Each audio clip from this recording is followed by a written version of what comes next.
This is just a quick presentation for you to help you with the third portion of the questions that were given Thursday, Friday. So staging and stage directions, that sort of element of technique. Ideally, when you're reading a play, you're reading it sort of focusing on it as if you can imagine yourself as an audience member, and then the narrative unfolding in front of you on a stage. So it's really important to pay close attention to what stage notes, stage directions the author gives, the playwright gives, in order to really be able to discern what effect he's trying to achieve. Because he's, in this case, it's a he because it's Dorfman. So with Dorfman, right, there aren't a ton of stage directions. He's not telling you always what she's wearing or he's wearing or whomever's wearing. So when he does, because they're that sparse, you have to understand that there's sort of an effect he's trying to achieve or a meaning he's trying to achieve. So here are just a few. They're not, it's not fully fleshed out, just some ideas. So one is the idea of the lighting and darkness. This correlates with the both time of day. So think about passage of time is really important.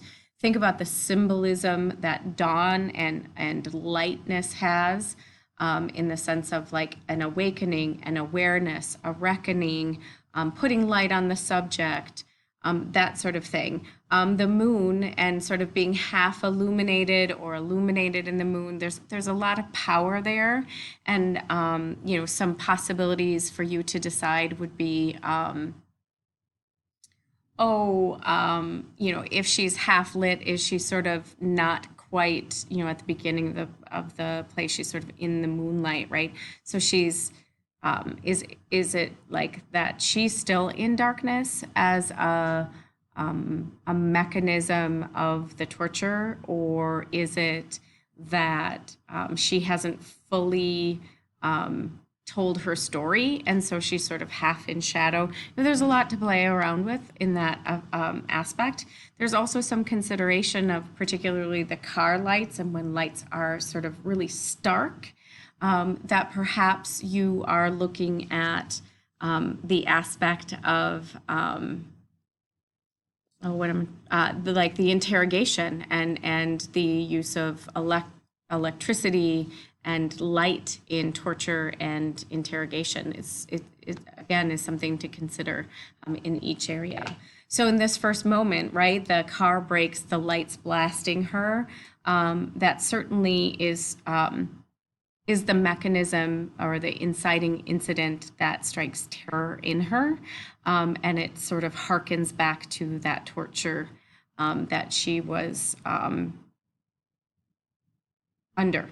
And it also sort of could be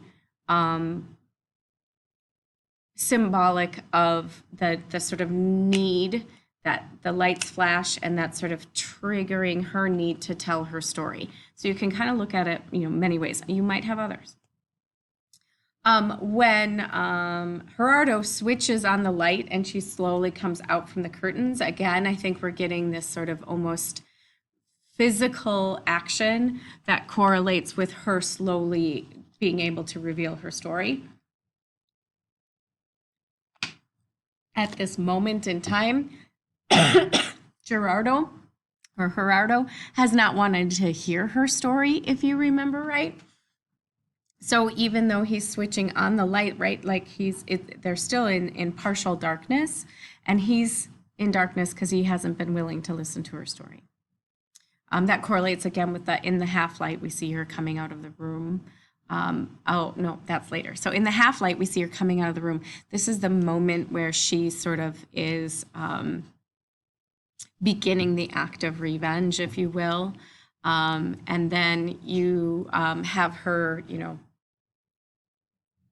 bashing Jorge on the head and then dragging him out and tying him up and all of those sorts of things. And so we see all of this in shadow, and we're kind of guessing what he's doing, but it's not until the car's headlights are turned on and they sweep the scene That the stark, brutal shot of light clearly reveals it's not Roberto. Sorry, I have the other text. We have him as Jorge. Jorge. Miranda tied with rope to one of the chairs, totally unconscious with his mouth gagged. The car leaves, and then darkness. So again, now he's in darkness. Is that like his, future tortured soul, whatever that might be? By the way, as I just mentioned, so I have the definitive text. You have the not so definitive text. So there are some differences in page numbers in this one, and then character name. He switches the character name for the American version to Roberto. So my apologies in flipping back and forth. I'll fix it on your screen here, but then you're going to have to change those page numbers, I believe. Okay, so then the lights go up and it is now dawning. Jorge untied, writes on a sheet of paper in his own words from the cassette recorder. So now here again, the lights are going up and we're sort of having this information revealed. So there's that correlation there. So the fact of the matter is it's important to understand that Dorfman is using this light and darkness and the moon and the lighting and the lamp and whatnot in order to sort of convey the importance of maybe telling the stories, of illuminating the reality of what was going on during the Pinochet regime, maybe even sort of leaving that piece also that maybe the truth is never fully revealed, and that certainly peace and reconciliation are probably not fully revealed. Okay, so then we have other contrivances, including the use of the mirror. That's such a critical moment, and it was so easy for you, I think, to skip through because by nature you only read what you think is essential, and so you end up missing some really key points. So be careful. At the end of Act 2, here we go. Let's see here.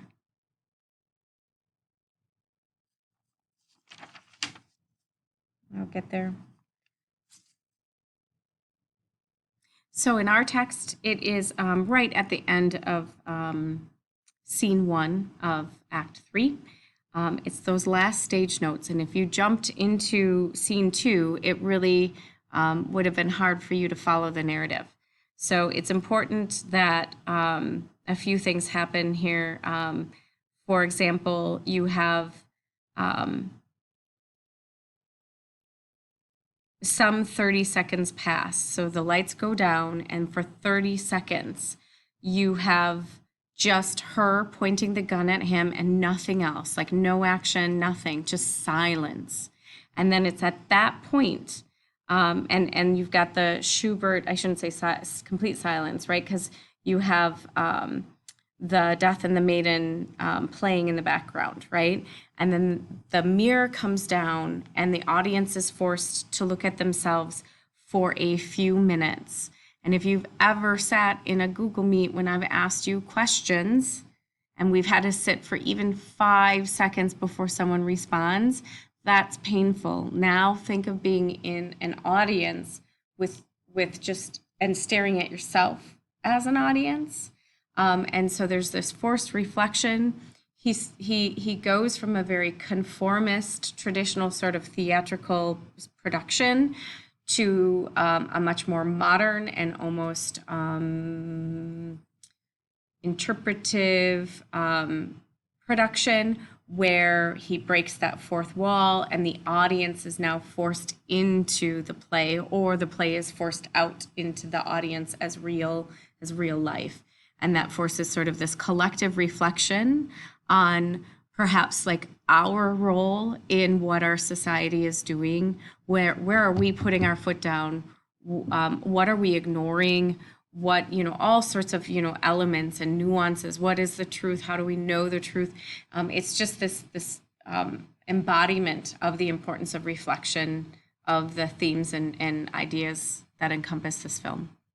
And the ambiguity in the end, again, is also really important. So in Scene 2, while they're listening as audience members now, so now they've come into the audience, As that happens, right, we see Jorge, and then Dorfman very much makes sure that we know that it's ambiguous as to whether or not he is a figment of her imagination, a ghost, an apparition, or is he this real being? So we're left not knowing whether she shoots him as well, and therefore left with sort of in what ways will she be haunted by him? Will she be, and will we be haunted by him, I guess is important as well, right?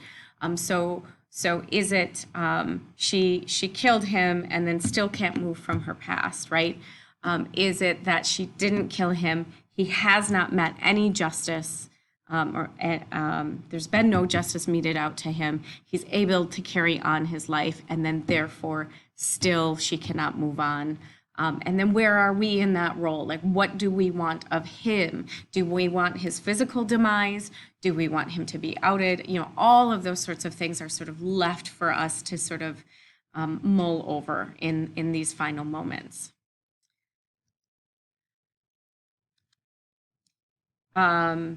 So as I said about, so other stage directions, so it's important to go sort of maybe back through the stage directions, especially for those of you who skip through them, and notice that like Paulina's directions in Act 1, Scene 1, at the beginning of the play, are that she's very calm until the end of the scene. Had that not been put in there, it could have easily been a different play where we jump into Jorge and Gerardo's original mindset that she's just nuts and that she's having a setback, right, or a relapse. But because she's so calm, that undermines all of what they're trying to say as far as her having a relapse. There certainly causes pause, and I think we've had that conversation already. And then lastly, sound effects are symbolic. So you've got the death and the maiden, you know, pay attention to when it's playing, when it's not playing.